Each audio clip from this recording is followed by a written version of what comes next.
کیا فرمائیں گے؟ کچھ ایسے پوائنٹس دارالافتاء میں آپ کو اسپیشلی تجربات ہوتے ہوں گے، عوام سے ڈائریکٹ رابطہ ہوتا ہے یا مسجد میں بھی ہوتا ہوگا، آپ سے لوگ سوالات کرتے ہوں گے، تو سوال کرتے ہوئے کیا چیزیں بالخصوص پیش نظر رکھنی چاہیے؟ ایک شرعی سوال اسپیشلی۔ بسم اللہ الرحمن الرحیم۔ دیکھیں علماء نے مستقل اس پر کتابیں لکھی ہیں، آداب المفتی والمستفتی کے نام سے۔ یعنی مفتی کا مطلب جو مسئلہ بتانے والا ہے، فتویٰ دینے والا ہے، اور مستفتی کا مطلب جو فتویٰ طلب کرنے والا، سوال پوچھنے والا ہے۔ تو اس کے بہت سارے آداب لکھے گئے ہیں۔ اول تو جب سوال کرے تو سامنے والے کی کیفیت کو دیکھیں۔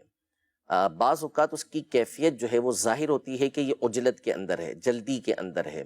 اب جیسے مثال کے طور پر آپ دیکھ رہے ہیں کہ وہ نماز پڑھ کے فارغ ہوا اور اس کو جلدی ہے کہ وہ لوگوں سے ہاتھ بھی جلدی ملا رہا ہے اور آگے جانے کی کر رہا ہے، اور اس میں کوئی اس سے چپک جاتا ہے اور اس سے مسئلہ پوچھنے لگ جاتا ہے، تو بعض اوقات جو ہے وہ جو بتانے والا ہے وہ پریشانی کے اندر مبتلا ہو جاتا ہے۔ اب اس کے اپنے آداب ہیں جواب دینے والے کے کہ اس کو کیا کرنا چاہیے، لیکن یہاں پہ چونکہ آپ نے سوال کرنے والے کے حوالے سے پوچھا تو اس کو یہ دیکھنا چاہیے کہ اس کی کیفیت کیسی ہے، اس کی حالت کیسی ہے۔ اس کو پتہ چلا ہے کہ بھائی اس کے گھر کے اندر کوئی ایمرجنسی ہو گئی ہے یا کوئی فوتگی ہو گئی ہے، اب اس موقع پر اس سے سوال نہ کریں، کہ ظاہر ہے کہ وہ کیسے آپ کو جواب دے گا، آپ اس موقع پہ اس سے سوال کر رہے ہیں۔ وقت کو دیکھیں کہ کس وقت آپ اس کو سوال کر رہے ہیں۔ جیسے ہمارے زمانے کے اندر موبائل عام ہے، تو جس کا جب جی چاہے وہ فون کر لے، تو ایسا نہیں ہونا چاہیے۔ ظاہر ہے کہ سامنے والے کے وقت کا بھی آپ کو خیال رکھنا ہے، دھیان رکھنا ہے کہ اس وقت کس وقت اس کو آپ نے فون کرنا ہے، ٹھیک ہے۔ اسی طرح جب آپ سوال کریں تو آپ کو جواب چاہیے، جواب آپ لیں۔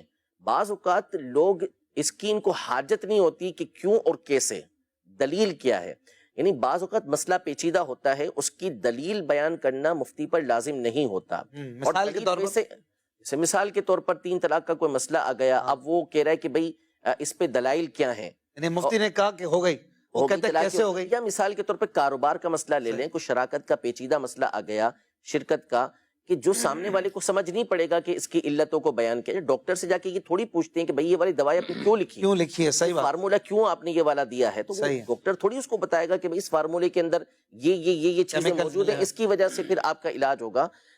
بعض اوقات ہوتا ہے کہ سامنے والے کو مفتیان کرام دلیل سمجھاتے ہیں، لیکن وہ ان کی صوابدید پر ہے کہ وہ سمجھانا چاہیں تو سمجھائیں، ہر وقت دلیل کا طلب کرنا یہ مشکل ہوگا۔ پھر دوسرا یہ کہ آپ کا انداز جو ہے وہ ادب والا ہونا چاہیے۔ بعض اوقات جو سوال کرنے والے ہوتے ہیں وہ انتہائی سختی کے ساتھ سوال کر رہے ہوتے ہیں، تو یہ طریقہ کار بھی درست نہیں ہے، یعنی بد تہذیبی والا ان کا انداز ہوتا ہے۔ پھر سوال کرنے سے پہلے جب بھی کسی سے مسئلہ پوچھنا ہو تو اس سے یہ سوال کرنا پہلے چاہیے کہ کیا میں مسئلہ پوچھ سکتا ہوں؟ اچھا، ٹھیک ہے۔ بعض لوگ ڈائریکٹ سوال کرتے ہیں، اب ٹھیک ہے سامنے والا جواب آپ کو دے گا، مفتی صاحب جو ہیں وہ جواب دے دیں گے آپ کو، لیکن ادب میں سے یہ ہے کہ اس سے یہ کہا جائے پوچھ لوں، مسئلہ پوچھنا ہے۔ اچھا، واٹس ایپ پہ بھی اس طرح ہوتا ہے کہ وہ سوال پوچھا جاتا ہے تو وہ پھر ان کو مطالبہ ہوتا ہوگا کہ فوراً جواب ملے، جلدی ملے، تو یہ بھی اسی پر آ رہا ہوں۔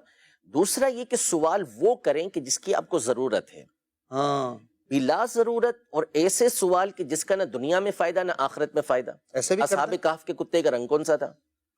سب سے پہلے مچھلی کس نے کھائی؟ ٹھیک ہے، تو جی تو یہ جو غلطات ہیں نا، یہ اس سے نبی پاک صلی اللہ علیہ وسلم نے منع فرمایا، نہا ان نفل السوال۔ حضور پاک صلی اللہ علیہ وسلم نے اس طرح کے فرضی سوالات کرنے سے منع فرمایا ہے کہ ایسے سوال نہ کیے جائیں۔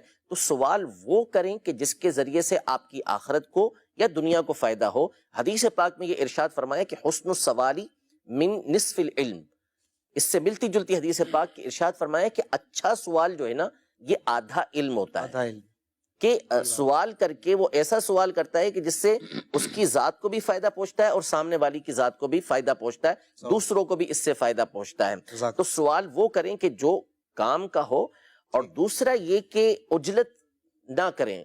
اب ہمارے زمانے کے اندر ذرائع بہت عام ہیں، ای میل کے ذریعے بھیج دیں گے، واٹس ایپ کے ذریعے بھیج دیں گے، میسج کے ذریعے بھیج دیں گے، بہت سارے ذرائع کے ذریعے مسئلہ بھیجیں گے، جلدی جواب دیتے ہیں۔ بھائی اگر کوئی مصروف شخصیت ہے تو وہ اتنے واٹس ایپ پڑھے کیسے، اتنے واٹس ایپ سنے کیسے؟ نہیں، بعض اوقات جب ہم موبائل کھولتے ہیں تو گروپوں میں ہم اتنے زیادہ نہیں ہیں، چند مخصوص گروپ ہیں ہمارے جس کے اندر ہمارا نمبر ہوتا ہے، کھولو تو پتہ چلتا ہے 200 250 300۔ اچھا، پھر اس کے بعد بعض لوگ جو ہوتے ہیں وہ سخت رویہ اپناتے ہیں، کہ آپ نے جواب نہیں دیا، آپ نے جواب نہیں دیا. جو جانتے نہیں ہیں بعض اوقات وہ اس طرح کرتے ہیں، کیونکہ ہر ایک کو ہمارے اسلامی بھائی نمبر تو دے ہی دیتے ہیں کہ ان سے مسئلہ پوچھ لیں. اچھا، وہ نمبر عام ہو جاتا ہے اور پھر سوال کرنے والا سوال بھیج دیتا ہے. اب بھائی اتنے سوالات کے جوابات دینا بعض اوقات ممکن نہیں رہتا. تو آپ کو اگر جواب نہیں ملا تو آپ دارالافتاء سے رابطہ کریں، آپ کسی اور ذریعے سے مفتیان کرام، مفتیان اہل سنت جو ہیں ان سے رابطہ کریں تو آپ کو جواب مل جائے گا. تو ان چیزوں کا لحاظ رکھا کریں. یہ میں نے آپ کو مستفتی کے آداب بتائے ہیں، سوال کرنے والے کے آداب بتائے ہیں. تو ورنہ بہرحال جو جواب دینے والے ہیں ان کے اپنے آداب ہیں کہ ان کو کیا کرنا چاہیے.